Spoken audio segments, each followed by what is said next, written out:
You argue that the timing is now for policymakers to allow for a stronger currency. Just tell us in terms of the timing, why now? Yes. Well, I think, if you look at renminbi at real effective terms, that's what determines, a currency's competitiveness. We shouldn't focus very narrowly on the nominal exchange rate. We should probably look at the real effective terms. On real effective terms, renminbi has been on its weakest since 2012. Yeah. I think for the past 10 years, it's depreciated about 16%. On the other hand, if you look at the US dollar on real effective terms is the strongest in the almost past 40 years. We know this year is not a particularly good year for the dollar because in the beginning of the year, in January, the DXY index hit 110. Now it's about 100. It's not a weak dollar yet, but I think, if you really look at the exchange rate, you should focus on real effective terms. So that means the renminbi really has a good purchasing power. The purchasing power, in easy to understand terms, you can look at the Big Mac index. You can look at, now people look at, that's McDonald index. Now people look at the Four Seasons index, right? Four Seasons hotel index. New York and Washington, D.C., the standard nightly rate is like almost $2,000. But in Beijing, it's like $200. So that shows that renminbi has a lot of purchasing power. As regards to the question, why now? I think, there are three forces joined together. Fundamentals, you see how competitive the Chinese economy is, how resilient it is. And then policy-wise, I think both PBC and the U.S. Federal Reserve are under pressure to ease. But probably, the Federal Reserve is going to move even on bigger terms. News just break out, they probably have a new Fed chair. And then last but not least, we also need to look at the positions or capital flows. This is towards the year end. Towards the year end, I think there is some currencies or export revenues need to be shifted back to homeland. So all in all, I'm saying is exchange rate should be determined by market forces. And then all these three market forces, whether it's fundamentals or interest rate or it's the positions, capital flows, they just maybe towards the year end, they just amplify and combine each other. That's make it a good timing to let market decide. Market decide doesn't mean it's just one-way trade, right? Market decide means it can be a two-way volatility. It can be, a stronger renminbi. It can be also at times, if the tide shift, and it can be also a weaker. It doesn't mean just one-way straight up. Yeah. Won't a stronger currency run counter to the efforts to reinflate the economy and looking at price pressures? Isn't that deflationary? And how do you square those two things? Definitely. I think this is the biggest concern that if you have classic textbook will tell you, if you have a inflation problem, right, deflation problem, you need to have weaker currency, right? But what I'm saying is, there's no magic bullet or panacea. Exchange rate is definitely like a panacea for everything. Exchange rate is just mostly for external balance. So that we shouldn't read it in isolation. Okay. We should, you should have for China's low inflation.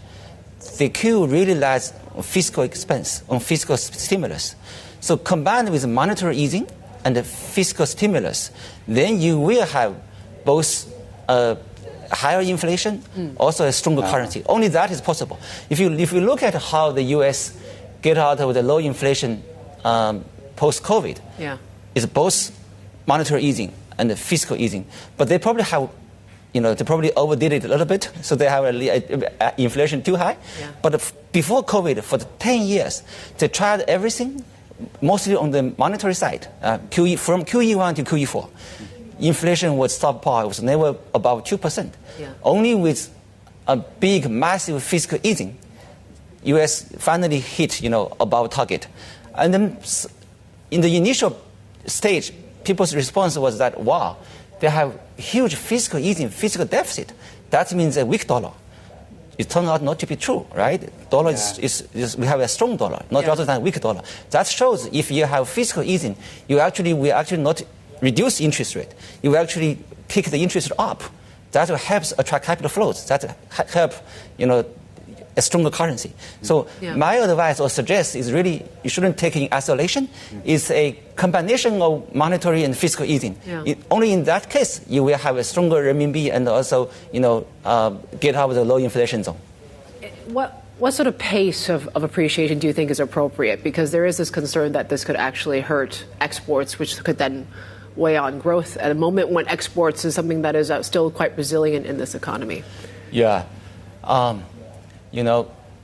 20 years ago, there was an argument that because on average Chinese export, the profit margin is only 3%. So the argument goes that, the appreciation pace should never be above 3% a year. That argument turned out to be, proved to be very wrong because you see that Chinese export doing so well. That argument, its average doesn't mean everything. There's some companies doing very well is above average. Some companies doing, not as well as average. This is the market forces, right? The strongest, the fittest survives. So I think it's similar today. I think Chinese companies are so competitive. A very modest appreciation wouldn't hurt their competitiveness. Similarly to the argument that David just mentioned, a gradual, appreciation, I don't think it would be a big headwind to inflation as well. This helps I want to talk about the broader, longer-term effort to internationalize the currency and certainly a stronger one, a more valuable one, pushes that narrative. I think there was news, we talked about this during the commercial break, Russia was issuing Yuan bonds, of course, and I want to get to when do you think and what needs to happen for the Chinese currency to become at some point a reserve currency? Yeah. Well, I think the Chinese currency is already a reserve currency. It's not a dominant reserve currency yet because, renminbi joined the SDR basket 10 years ago. So if you're in SDR basket, you are de facto a reserve currency. Okay. But you're not a dominant reserve currency. The share is still very low, like 2 to 3%. For that to happen, I think, a few things. In the past, there were two headwinds to renminbi internationalization. Number one is renminbi is a high interest rate currency. Chinese 10-year bond is like 3 to 4%. U.S. was a low interest rate. So for foreigners to issue bond in renminbi or to borrow in renminbi is very costly. Now that has shifted around. Chinese 10-year bond is 1.6 or 1.8% today. So it's cheaper to borrow in renminbi. So that's from headwind to tailwind. Number two, for the past several years, renminbi has been under depreciation pressure because of the interest rate gap. U.S. is high interest rate, now U.S. is low interest rate. Now I think, this year, renminbi is under pressure to appreciate. So if you want to hold a renminbi asset, you want it to be an appreciating currency. So I think that has also shifted. Renminbi is now, show more promise to be a appreciating currency, supported by fundamentals, by competitiveness. So maybe, if I want to add one more point, is really we need to, I think we can, open up further. A two-way street. Foreigners can access Chinese market much easier, and the Chinese resident can access Hong Kong market, through this two-way connect. And then there is also a technical, but important technical issue. Many investors I talk to, they also complain that there's not many Chinese bonds to be bought. Okay. Supply issue. Yeah, supply issue. Because a lot of Chinese companies or commercial banks, they are in this buy and hold mode. They buy the 10-year Chinese government bond and they hold on their balance sheet. So they don't change hands. I think we should issue more bonds, both on the domestic market and the offshore market, to supply the safe assets. You also mentioned when it comes to why we need a stronger renminbi now is the need to stoke domestic demand, consumption as well. We heard a little bit of that in that 15-year plan. 15 5-year plan. Yeah. What needs to be done still to boost consumption? Yeah, I think consumption is really a function of two things, right? It's how much you earn and how much you plan to spend. Both depends on expectation. Now, on income, it's really three things. It's your labor income, your asset income, and your transfer income from the government. Now, labor income is around 60%. I think to boost labor income, you really to have a strong job market. But I want to focus on the second bit, is the transfer income. The transfer income represents 20%.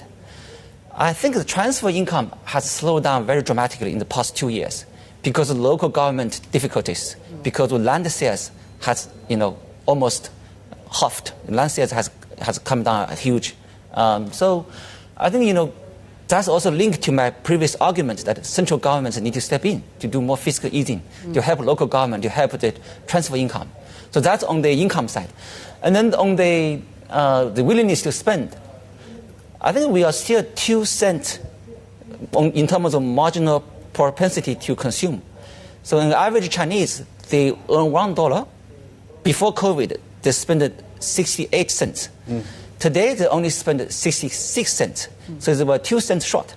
They don't underestimate how important the 2 cents is, because consumption is more than half of the Chinese GDP. So 2 cents is actually very meaningful. So that, I think is really, there's still some cautiousness in people's consumption decision making. So that, I think, is something to do with how can we reduce this precautionary saving? How can we boost the social safety net? Almost a month ago, I came to your show. I talked about importance to have a more inclusive social safety net, especially for people retired in the rural area. I think that's still the way to go. I have a final question for you. Looking at next year, most of the allocations into the equity market have been to Hong Kong. How do foreign investors need to think about allocating more to the A-share market? To the A-share market. Well, I think, if you look at the valuation, right now, previously it's always H-share market is more expensive compared to A-share market, right? Now it's actually the other way around. A-share market looks even cheaper. If you look at the equity risk premium, the Shanghai Shenzhen's composite index equity risk premium is 5%. 5% is historic average. It's not expensive, it's not cheap. Hong Kong depends on what you look at. If you look at the U.S. Treasury as the risk-free rate, then it's like a 4% equity risk premium. It's a bit expensive. But you use renminbi, a 10-year bond, as a risk-free rate, it's 6%. That's still cheap. So I would say whether you allocate it in Hong Kong, on the tech sector, or you allocate it in mainland, I think both are good strategies. To me, this is a big global monetary order reset is still in the process. Money are coming to China, whether it's mainland or Hong Kong. By the way, last time we also talked about the whether the AI bubble, etc. I think this is nobody knows. It's detecting bubble in real time is mission impossible. The market can stay irrational longer than you can stay liquid. But what I can say is, you look at 2 things: whether it's boosting productivity, and whether there's borrowed money involved, other people's money involved. I think this time is probably different in the sense that very little leverage being used there. And I do fear, from my own personal experience, AI is changing people's life, changing me as a strategist, as an economist life as well. In the way coming here, I used to ask my assistant, and now no use assistant. I just use my AI to find the numbers. Now I'm curious to see if your assistant has a future in the company. We can talk about that next time. Dr. Miao, let's talk in the new year. Thank you so much. Thank you for the time.